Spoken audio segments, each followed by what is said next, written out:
Fatal Fever, Tracking Down Typhoid Mary by Gail Jarrow was recommended to me by Donalyn Miller, author of The Book Whisperer and Reading in the Wild, as one of the best nonfiction books of 2015 at a recent Rutgers Literacy Conference.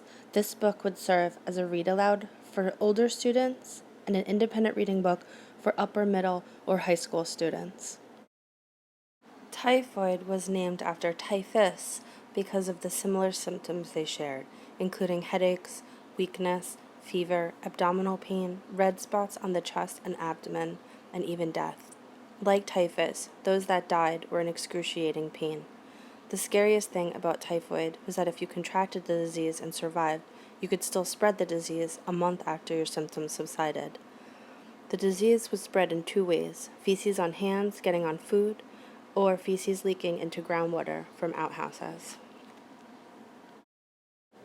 Typhoid received much attention when it struck the campus at Cornell University, where the sons of many affluent families attended school.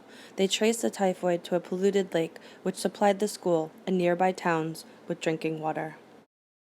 George Soper was given the task of investigating the epidemic, and he found one commonality: a cook named Mary Malin, who was an Irish immigrant who worked for affluent families.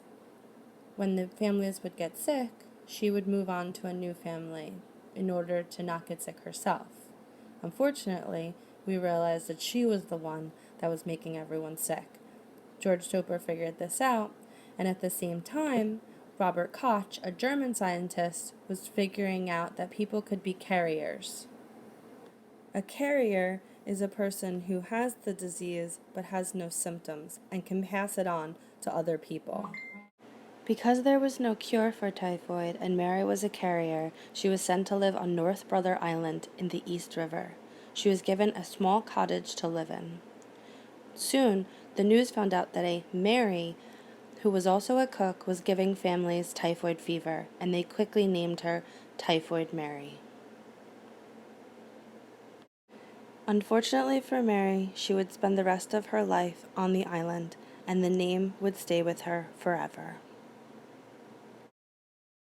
The combination of primary source documents and photographs enhances the experience for the reader.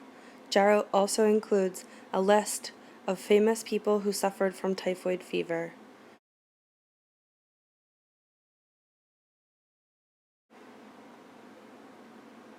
Additional supplements include a timeline of the events surrounding Malin and the epidemic, and also a list of readings about the Typhoid Mary case and other information about typhoid fever.